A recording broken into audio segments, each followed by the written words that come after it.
Logan Paul, your first ever Royal Rumble match. Take me through it. What'd you think of being out there tonight? Okay, I'm obviously an outsider.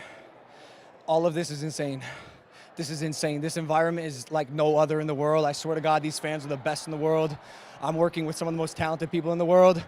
Although I didn't win, I am excited. I got back today. I was able to get the rust off from being injured, and I'm just grateful that I was able to actually participate a little bit.